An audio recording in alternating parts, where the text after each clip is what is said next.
Olá, biblionautas, vamos conversar? Hoje eu vou fazer uma resenha do livro O Conto da Aia, de Margaret Atwood. Essa é a foto da Margaret. Bom, gente, esse livro não é novo, né? Já faz um bom tempo que ele está aí no mercado, a série já saiu. Eu terminei de ler ele ontem, foi dia 10 de abril de 2020 e eu gostei bastante desse livro, só que ao mesmo tempo que eu gostei, eu fiquei irritado com ele. Fiz essas marcações de algumas partes que me chamaram mais atenção. É um livro que, se eu não me engano, é de 1985, mas que essa edição é de 2017. E aqui a gente tem uma história que se passa nos Estados Unidos e que há uma comunidade chamada Gilead. E nessa comunidade existe uma nova ordem onde existe um comandante, os que estão no topo da hierarquia, existem as mulheres dos comandantes. Então em casa elas mandam mais do que eles, né? E na sociedade eles são quem mandam mais. E tem as Martas, que cuidam das casas como se fossem umas governantas, né? E temos também as tias, que são as responsáveis por ensinar as mulheres que estão num centro, que é chamado Centro Vermelho, a como ser mulher nesta nova sociedade e quais são as obrigações dela nessa nova sociedade. Então, temos também os guardiões, pessoas que trabalham, né, em algumas casas, pessoas que trabalham em alguns locais, guardando mesmo aqueles locais. E os olhos. Os olhos são a força policial daquela comunidade que está ali fechada, né, vivendo essa vida diferente. E temos ainda uma outra classificação que são as aias. As aias, elas se vestem dessa forma: sapato vermelho, roupa vermelha e esse véu, né, na cabeça, que fica uma grande aba. Elas acabam ficando sem poder enxergar muita coisa, porque fica uma grande viseira. As aias, elas têm suas funções também. E as mulheres que não se encaixam em nada do que essa nova sociedade exige, elas são consideradas não mulheres. E depois a gente vai falando um pouquinho delas. Bom, então aqui nós temos um período em que houve uma grande, né, é o que é dito aqui, para esse público de Gilead, que houve uma grande contaminação radioativa fora dos muros de Gilead e que as pessoas lá fora vivem em colônias trabalhando. E algumas dessas pessoas estão vivendo sob radiação, né, constante. Então tem muitas doenças, muito problema de pele e muita infertilidade. Então as pessoas elas perderam a capacidade de reprodução por causa dessa contaminação que eles dizem que existe fora dos muros de Gilead. E a história, ela é narrada por Offred, né? É June. E ela... É engraçado falar sobre o nome dela, porque Offred, eles explicam aqui no livro que off, O-F, significa de em português, mas em inglês, né? Off em inglês e de em português. Vou colocar aqui escrito para vocês entenderem o que eu estou falando. Então, Offred significa que ela pertencia à família Fred. Então tem a Offglen, que é Off Glen, então da família Glen. E tem a Off Warren, que é da família Warren. Então as aias, elas eram reconhecidas assim. Elas não têm mais os nomes delas, né? Então Maria deixou de ser Maria, Celeste deixou de ser Celeste, Ana deixou de ser Ana e virou Off alguma coisa. E antes de avançar um pouco mais em algumas outras descrições do que acontece nessa história, nós temos aqui uma narrativa que ela me incomodou muito, muito, muito, muito. Primeiro porque essa autora, Margaret Atwood, foi meu primeiro contato com ela. Ela escreve muito bem, ela é muito detalhista e ela nos leva a visualizar aquela cena que está sendo descrita. Mas o que me deixou muito incomodado, muito irritado, é que assim, a Aya, ela fica num quarto que tem poucas coisas. Então ela descreve aquilo ali com muito detalhe, muita melancolia, muita tristeza, muita perspectiva de algo melhor. E eu me envolvo na leitura. Então, assim, eu acabei indo para esse universo triste, sombrio, de medo, e que você não pode falar, você não pode pensar, você não pode ler. Tudo isso foi tirado da mulher. A mulher, ela não pode ler, ela não pode falar, ela não pode pensar, ela não pode demonstrar que ela pensa, ela não pode dar sinal de que ela está se comunicando com outras mulheres. Ela só fala quando permitido e quando solicitado. E o Fred foi parar na casa da família Fred, né? Que tem o comandante, tem a Serena Joy, e ali ela foi entregue a essa família para ajudar na procriação, porque Serena Joy já é uma mulher avançada em idade, ela não tem como mais ter filhos, e os únicos homens na sociedade que podem ter filhos são os mais velhos, e o comandante já é um homem de terceira idade. E o que acontece com esses homens que podem ter relação sexual e engravidar uma mulher para ter filhos? Nem todas as mulheres são férteis, então muitas delas ficaram estéreis. A Serena Joy é uma mulher avançada em idade, ela já é estéril mesmo, ela não tem condições de ter filhos e dar filhos para ele e para essa sociedade. E ele também pode ter sofrido aí algum problema e não ser mais fecundo, né? Não ter mais condições de procriar. E a Alfred está nessa casa para isso, para gerar filhos em nome de Serena Joy por meio de comandante. Então, a gente tem uma cena muito bizarra aqui, que é a cena do ato sexual. E eu não vou falar porque você precisa ler essa obra, você precisa descobrir. Mas é muito bizarra. É muito, muito, muito bizarra. E vocês precisam ler para conhecer. E essa mulher, ela tá ali, né? Servindo de procriadora. E é algo consensual. Então, ela mesma diz, né, a narradora, que não há um estupro o que acontece ali. Porque ela permitiu viver dessa forma e ela consente com esse tipo de vida. Então, mudando um pouco de assunto, falando de uma outra parte que ela vive, que é o seu quarto, ela tem uma cama, então ela descreve essa cama, ela tem um armário para colocar as poucas roupas, que é sempre a mesma, né?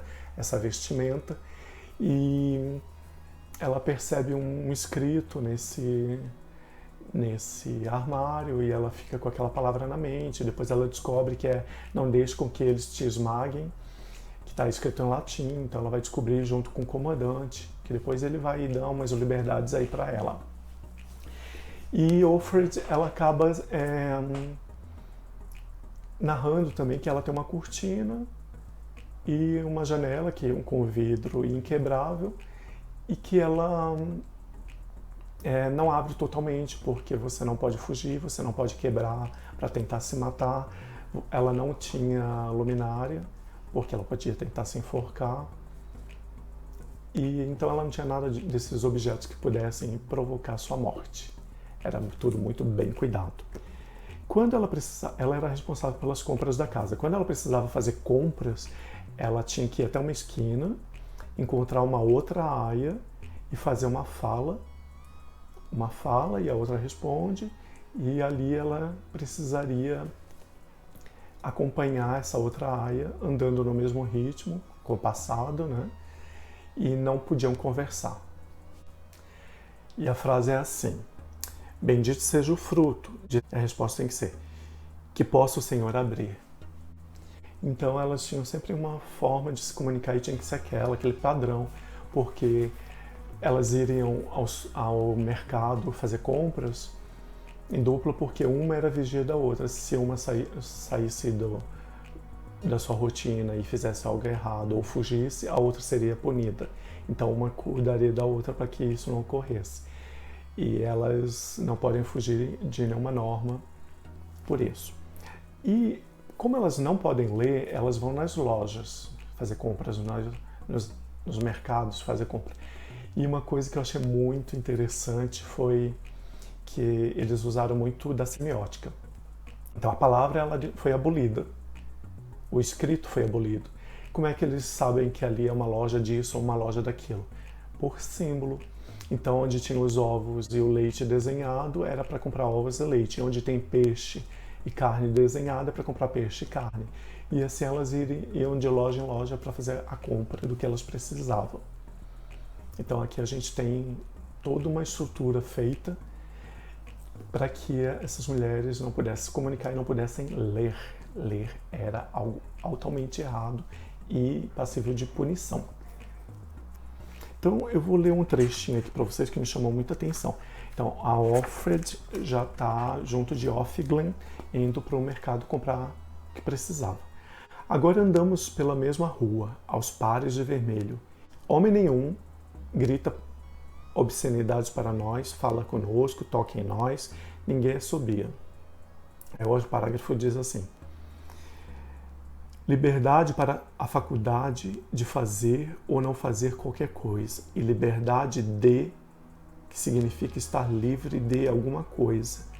Nos tempos da anarquia era liberdade para. Agora a vocês está sendo concedida a liberdade de. Não a subestimem. A tia Lídia falava muito isso para elas.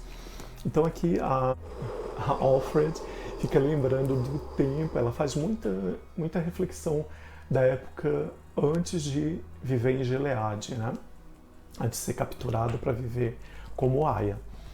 E ela lembra, né, que antes a preocupação dela era fechar a porta, fechar a janela, ter grades, não andar à noite, e que antes ela era assediada, ela ouvia obscenidades, e nesse trecho ela fala, né, agora andamos as duas de vermelho na rua e ninguém grita obscenidades, ninguém fala para nós, ninguém fala conosco, porque é proibido falar com elas. Então todas as pessoas recebem castigos se fogem às normas. E tem uma outra parte que eu fiquei bem intrigado e quis marcar, que diz assim: à nossa frente, à direita, fica a loja onde mandamos fazer vestidos. Algumas pessoas chamam de hábitos. Uma boa palavra para eles. Hábitos são difíceis de abandonar ou despir. Então elas acabam tendo alguns hábitos que ficam incutidos. E algumas delas não conseguem se livrar desses hábitos, mesmo após uma possibilidade de fuga desse local. Então, eu estou falando de algo, né, que foge aqui e que eu estou pensando, e que algumas partes aqui falam que mesmo se você sair de Gileade, muito do seu hábito adquirido ali você não consegue mais perder. Então, como conviver com tanta liberdade depois que você perdeu a liberdade? É algo muito complexo e sinistro, né? Você pensar que hoje você pode falar tudo, eu posso estar aqui gravando, falando sobre isso, você pode sair na rua do jeito que você quer, teu corpo, tuas regras, você tem a liberdade de expressão, e amanhã depois você não tem mais liberdade. Se você fizer isso, ou você apanha, ou você simplesmente desaparece. Temos aí o período da ditadura, né, que mostrou muito o que é você quebrar as regras de uma sociedade que vivia em ditadura. Então aqui a gente tem um totalitarismo totalmente machista, né? A tia Lídia também diz para elas o seguinte: modéstia é invisibilidade, dizia a tia Lídia. Nunca se esqueça disso. Ser vista é ser... A voz dela tremeu. Penetrada. Então, olha só, a mulher ela precisava ser invisível, porque ser vista é a mesma coisa que você estivesse dando a permissão para ser penetrada. Então, é uma ideia muito machista, muito perigosa, que é colocada na cabeça dessas mulheres. Eles fazem uma lavagem cerebral mesmo, e elas têm que viver dessa forma. Temos aqui um momento que uma personagem, né, uma das aias, consegue ficar grávida. Essa mulher ela se torna bajulada, a sociedade toda fica feliz. E quando ela vai fazer o parto, a sociedade toda está lá para assistir, e as aias para ajudar e as mulheres depois, né, para ver a criança. Se a criança tem defeito físico, não sobrevive. Eles dão um fim nessa criança. Mandam para fora da colônia, matam, né? Aqui não fica dito o que é, mas essa criança não fica na sociedade. E se a criança é bem saudável, né, fica com a família. Então, ter filho e ter uma criança em casa é uma dádiva, é a melhor coisa que pode acontecer para essas famílias e para as próprias aias. Tem uma outra parte que eu quero falar com vocês também, que diz assim: o bom tempo se mantém. É quase como se estivéssemos em junho, quando sairíamos com nossos vestidos sem gola e sem mangas e nossas sandálias para tomar um sorvete de casquinhas. Então ela fica muito pensando, né, como era antes de viver ali, porque ela vive com essa roupa, né, calçado fechado, essa roupa muito fechada, olha aqui a manga, esse gorro, é muito quente, então ela está pensando no bom tempo, né, o tempo que ela podia usar vestido, que ela podia sair para tomar um sorvete, que ela fica muito saudosa de muitos momentos. Tem um outro trecho que eu marquei aqui, né? Vou ver o que é. Ele tem uma coisa que não temos, tem a palavra. Como a desperdiçamos um dia. Então ela está falando do comandante, né? Ele é o detentor da palavra durante uma cerimônia que precede ao ato sexual. E ele é o detentor da palavra. Então ele que começa essa reunião e as pessoas param para ouvi-lo, né? Somente quando ele inicia. Então ela diz assim, né? Ele tem alguma coisa que não temos, tem a palavra. Como desperdiçamos um dia? Então ela sente falta do período que ela podia falar livremente o que ela pensava, o que ela queria. Hoje ela só fala se for convidada a falar. Tem um outro pedaço que diz: mas isso está errado, ninguém morre por falta de sexo. É por falta de amor que morremos. Não há ninguém que eu possa amar. Todas as pessoas que eu podia amar estão mortas ou em outro lugar. Porque ela não sabe do paradeiro do ex-amante que se tornou marido, né? E não sabe o paradeiro da filha. Então ela fala que sem amor, por falta de amor, é que você vai morrendo lentamente, né? E que as pessoas que um dia ela amou não estão perto, ela não sabe o paradeiro, então por que voltar a amar, né? Ela fica sempre abrindo diálogos assim pra gente. Vocês são de uma geração de transição, disse tia Lídia. É muito mais difícil para vocês. Sabemos os sacrifícios que são esperados de vocês. Então a tia Lídia fala, né, que como ela é de uma geração de transição, ou seja, ela saiu daquela liberdade que existia antes para uma prisão, para uma nova forma de conduta, uma nova forma de pensar, nova forma de agir, em que o olhar não é permitido, o falar tampouco. Tem uma outra parte que me chamou muita atenção, que diz assim: ela está no grupo de mulheres vestidas no mesmo estilo, está segurando uma vara. Não, é uma parte de uma bandeira, o punho. Aqui ela está falando sobre a tia Lídia e o que ela está usando para, às vezes, bater nas mulheres.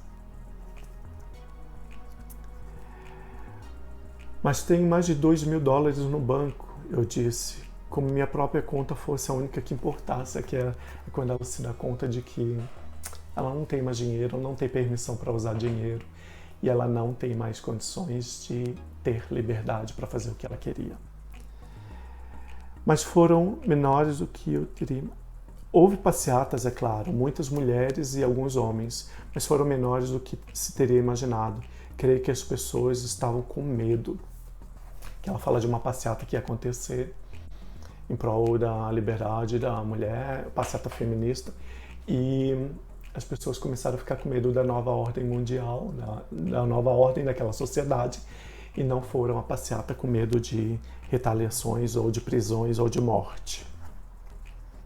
Eu quero compartilhar mais alguns trechinhos. Escreva a frase cuidadosamente. Nolite bastardes corborundo. Ela escreve isso no papel a pedido do comandante, quebrando todas as regras daquela sociedade, ela morrendo de medo. E ele diz o que significa. Talvez não possa suportar o conhecimento. A queda foi uma queda da inocência para o conhecimento. Aqui a tia Lídia está falando, né, que conhecer é para poucos agora, porque as pessoas podem não suportar conhecer tudo o que se deseja conhecer. Gostaria de ter Luke aqui, neste quarto, enquanto estou me vestindo, para que pudesse brigar com ele. É absurdo, mas é o que quero. Ela sente falta dele até para brigar, né? Nem que seja para brigar, ela gostaria de ter o amado ali. Que a mulher aprenda em silêncio com toda a sujeição, a que ele lança um olhar para nós, toda, ele repete. Mas não tolerarei que uma mulher ensine, nem que usurpe a autoridade do homem, apenas que se mantenha em silêncio. O comandante está falando, né, em algum momento aqui, sobre uma cerimônia que eles têm. E ele diz isso, né, que a mulher tem que ser sujeitada a toda e qualquer situação. E que ele não tolere uma mulher que ensine. Sei, sem que me diga, que o que está propondo é arriscado para ele, mas especialmente para mim, mas quero ir de qualquer maneira. Então o comandante faz uma proposta a Offred e ela fica aí com medo, mas ela sabe que o que ele está propondo não é perigoso só para ela, né? Como para ele, que poderia perder o cargo dele. Então há uma proposta indecente aqui, ó.